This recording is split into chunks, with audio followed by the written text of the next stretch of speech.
Hello guys, welcome to Pakistani real reaction. तो कैसे हैं आप सब? मेरा नाम होगा से हम वैसे सुबह वीडियो का टाइटल है how Nitin Gadkari crushed Elon Musk ego and Chinese companies dominance. मतलब कैसे एलन मस्क का ईगो जो था भारत में ना आने का, उसको क्रश करके रख दिया नितिन गडकरी ने, और साथ में चाइना की जो डोमिनेंस थी उसको भी खत्म कर दिया। देखते हैं ओरिजिनल वीडियो का लिंक मिल जाएगा डिस्क्रिप्शन में।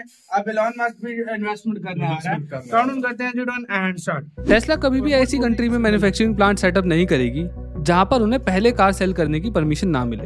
ये कहना था टेस्ला के सीईओ इलॉन मस्क का। और ऐसे ही एक दूसरे ट्वीट के अंदर जब एक इंडियन यूजर ने उनसे कहा कि इंडिया के अंदर टेस्ला को जल्दी से जल्दी लॉन्च किया जाए, तो उन्होंने स्ट्रेट फॉरवर्डली बोल दिया कि इंडिया में किसी भी बड़ी कंट्री के मुकाबले सबसे ज्यादा टैक्सेस लगते हैं। और ये बात कहीं हद तक ठीक भी है। इंडिया में किसी भी गाड़ी की CIF यानी कि कॉस्ट, इंश्योरेंस एंड फ्रेट अगर $40,000 या रफली 32 लाख रुपए से कम है तो उस पर 60%, और अगर ज्यादा है तो 100% इम्पोर्ट ड्यूटी लगती है। और इस सबके ऊपर एडिशनल 10% सोशल वेलफेयर सेस देना पड़ता है। और इसी रीजन की वजह से इंडियन गवर्नमेंट ने टेस्ला को सजेस्ट किया था कि वो कम्प्लीटली नॉकडाउन यूनिट इंडिया के अंदर ही लोकली असेंबल करे और 30% पार्ट्स वो लोकल मैन्युफैक्चरर से ले। बट टेस्ला अपनी जिद पर अड़ी रही और उनका कहना ये था कि इंडियन मैन्युफैक्चरर्स में वो कैपेबिलिटीज है ही नहीं कि वो टेस्ला के सोफिस्टिकेटेड पार्ट्स असेंबल कर सके। और इसी चीज पर नितिन गडकरी जी, जो कि हमारे रोड एंड ट्रांसपोर्ट मिनिस्टर हैं, उन्होंने इंडिया टुडे को इंटरव्यू देते हुए बोला कि अगर टेस्ला को ये लगता है कि वो चाइना में गाड़ियां बनाकर इंडिया में बेच सकेंगे तो वो ऐसा हरगिज नहीं होने देंगे।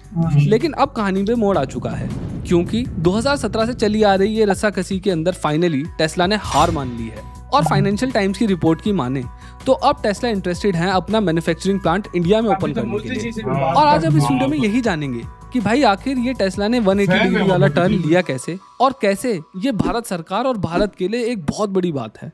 अब टेस्ला के इस अचानक हृदय परिवर्तन को समझने के लिए हमें टेस्ला की जड़ें खोदनी पड़ेंगी। अपनी शुरुआत से ही टेस्ला एक बड़ी ही रेवोल्यूशनाइजिंग चीज थी। ये कार नहीं, एक टेक बेच रहे थे। इन्होंने शुरुआत में टेस्ला रोडस्टर लॉन्च करी थी, जो कि कोई खास नहीं बिकी थी क्योंकि एक स्पोर्ट्स कार थी। लेकिन असली मजा तब आया जब टेस्ला ने मॉडल S को लॉन्च करा, जो कि एक लग्जरी कार थी और इसकी तरफ पूरी दुनिया की नजरें हो गई थी। पर बड़ी बात तब हुई जब 2017 में मॉडल 3 को लॉन्च करा गया, जो कि एक मास मार्केट इलेक्ट्रिक कार थी।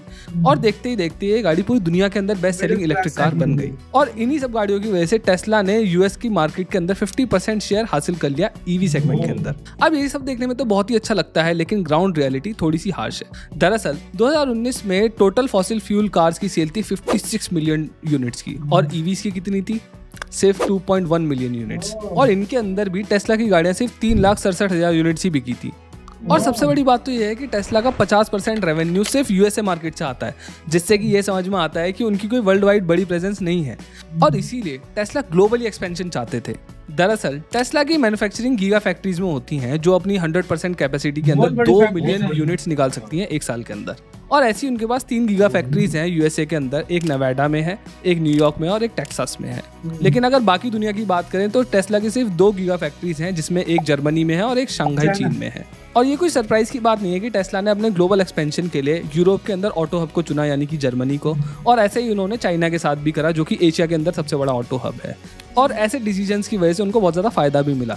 जैसे जहां उनका US का रेवेन्यू $40 बिलियन का था, वहीं चाइना से वो सेकंड नंबर पे सबसे ज़्यादा पैसा कमाते हैं, यानी कि $18 बिलियन। और देखते ही देखते चाइना की मार्केट US की सेकंड सबसे बड़ी मार्केट बन गई, जहां पर वो 40% गाड़ियां बेच रहे थे, यानी कि 50% US में और 40% चाइना में और बाकी के रेस्ट ऑफ द वर्ल्ड में। लेकिन चाइना के अंदर सब कुछ हरा भरा नहीं था। दरअसल टेस्ला चाइना से पैसे तो कमा रहे थे, लेकिन वहां पर बहुत सारी मुश्किलों का भी सामना करना पड़ रहा था उनको। और सबसे बड़ी दिक्कत एक मार्केट के अंदर क्या हो सकती है? Yes, competition. जहां चाइना टेस्ला के लिए सेकंड लार्जेस्ट मार्केट है, वहीं दूसरी तरफ चाइनीज मैन्युफैक्चरर्स जैसे कि BYD, नियो, गीली और एक्सपैंग वगैरह टेस्ला को कड़ा कंपटीशन दे रहे हैं वहां की लोकल मार्केट के अंदर। और उनका USP है कॉम्पिटिटिवली लोअर प्राइस। हाँ, चाइनीज कार्स काफी ज्यादा सस्ती हैं और इनके कंपैरिजन में टेस्ला की कार्स के प्राइस $40,000 से चालू होकर $70,000 तक जाते हैं चाइना के अंदर। और इन सब के ऊपर चाइनीज गवर्नमेंट के लोकल इंडस्ट्री को पुश करने के लिए इंसेंटिव्स और IP राइट्स को प्रॉपर्ली इंप्लीमेंट ना करना एक बड़ा सरदर्द है टेस्ला के लिए वहाँ पर। अब ये जो IP राइट्स वाली मैं बात कर रहा हूँ ना, ये वही है जो वो कॉपी कर लेते हैं किसी की भी गाड़ी उठा के। रेंज रोवर का कुछ बना देंगे और जीप रैंगलर का कुछ बना देंगे, वो सबकी कॉपी कर लेते हैं। अब ये तो रही टेस्ला की वहां पर काम करने से जुड़ी दिक्कतें। दूसरी प्रॉब्लम जो टेस्ला को फेस करनी पड़ रही है वो है क्वालिटी इश्यूज। हम सब जानते हैं कि चाइना की मैन्युफैक्चरिंग क्वालिटी कैसी होती है शुरुआत के प्रोडक्ट्स में एटलीस्ट। और अगर हम ब्लूमबर्ग की रिपोर्ट्स की माने तो टेस्ला को कंप्लेंट्स की वजह से चाइनीज फैक्ट्री में अपनी प्रोडक्शन को 56,000 तक गिराना पड़ा है दिसंबर 2022 से 2023 तक। और तो और इस घटिया क्वालिटी की मैन्युफैक्चरिंग की वजह से उनको 1 मिलियन रिकॉल्स भी करने पड़े हैं अपनी गाड़ियों के। और इन सब परेशानियों के अलावा यूएस चाइना ट्रेड वॉर एक अलग ही मुसीबत बना हुआ है टेस्ला के लिए। साउथ चाइना मॉर्निंग पोस्ट, जो कि एक चाइनीज बेस्ड न्यूज पोर्टल है, उन्होंने रिपोर्ट किया है कि चाइनीज गवर्नमेंट ने टेस्ला को अपनी प्रोडक्शन लाइन शंघाई में बढ़ाने से ब्लॉक कर दिया है। इसी बीच मार्च 2021 में राउटर्स ने रिपोर्ट किया था कि जासूसी सस्पिशियस के कारण चाइनीज गवर्नमेंट अपने सरकारी कर्मचारियों को गवर्नमेंट ऑफिस के बाहर टेस्ला को पार्क नहीं करने दे रही है। और इन्हीं सब दिक्कतों के चलते चाइना में दिसंबर 2022 में ईयर ऑन ईयर टेस्ला की सेल 21% तक गिर गई। अब इन सब बातों के बाद टेस्ला को ये समझ में आ चुका था कि उन्हें सिर्फ एक बड़ा मार्केट ही नहीं चाहिए, बल्कि एक ऐसा मार्केट भी चाहिए जिसके यूएसए के साथ रिलेशनशिप अच्छे हों। और यहीं पर आता है इंडिया का रोल। टेस्ला को साउथ ईस्ट एशियन मार्केट्स पर कब्जा करना है। और जैसा मैंने अभी बताया वो चाइना से दुखी हैं और दूसरा बड़ा ऑप्शन उनको इंडिया ही दिखाई देता है मैन्युफैक्चरिंग के लिए। और भले ही 2017 में टेस्ला के लिए इंडिया को इग्नोर करना आसान रहा हो, लेकिन अब वो ऐसा नहीं कर सकते। और उसका सबसे बड़ा रीजन है वो काम जो गवर्नमेंट ने इंडिया में पिछले कुछ सालों के अंदर करे हैं ईवीज के इकोसिस्टम को सुधारने के लिए। इंडिया ने भले ही लेट स्टार्ट किया हो, लेकिन अब गवर्नमेंट कार्बन इमिशंस को लेकर काफी ज्यादा स्ट्रिक्ट है। इंडिया का गोल है 2030 तक 45% के नीचे कार्बन इंटेंसिटी को करना और 2070 तक नेट जीरो कार्बन इमिशंस तक पहुंचना। और इन सब में ईवीज एक बहुत बड़ा रोल निभाने वाली है, जैसा हम सब जानते ही हैं। इसीलिए गवर्नमेंट ऑफ इंडिया ने faster adoption of hybrid and electric vehicles यानी कि फेम स्कीम लॉन्च किया, जहां कंज्यूमर्स को इंसेंटिवाइज किया जाता है ईवीज खरीदने पर। ये पॉलिसी सच में काम करती है, स्पेशली इंडिया जैसे कॉस्ट डोमिनेटेड मार्केट्स में। और इसी की सक्सेस को देखते हुए गवर्नमेंट ने फेम 2 भी लॉन्च कर दिया है, जहां पर वो 10,000 करोड़ का इन्वेस्टमेंट करने जा रहे हैं, जिसके अंदर इंफ्रास्ट्रक्चर जैसे कि चार्जिंग स्टेशंस और ईवीज की बैटरी मैन्युफैक्चरिंग प्लांट्स वगैरह में उसको पैसे को इन्वेस्ट किया जाएगा। और इस स्कीम से एस्टिमेटेड 20 लाख पैसेंजर्स को सुविधा मिलेगी और 4 लाख चार्जिंग स्टेशंस खोले जाएंगे छोटे बड़े। साथ ही में गवर्नमेंट ने ओला उबर जैसे कंपनीज को भी ये बोला है कि वो 40% हिस्सेदारी ईवी की रखें अपनी फ्लीट्स के अंदर। इन सब चीज़ों के अलावा गवर्नमेंट ईवी इकोसिस्टम के ऊपर भी बहुत मजबूती से काम कर रही है। सितंबर 2022 में 1,54,000 करोड़ का joint venture MOU Vedanta Foxconn के साथ साइन किया गया है, ताकि इंडिया में सेमीकंडक्टर्स को बनाया जा सके। और ये सेमीकंडक्टर्स वाली बात है ना, ये बहुत ज़्यादा जरूरी है, क्योंकि ये जो सेमीकंडक्टर्स होते हैं ये बहुत ज़्यादा भारी मात्रा में यूज होते हैं ईवीज के अंदर in comparison with internal combustion engine. और इस बात को हम फोर्ड की गाड़ियों के एग्जांपल से समझ लेते हैं।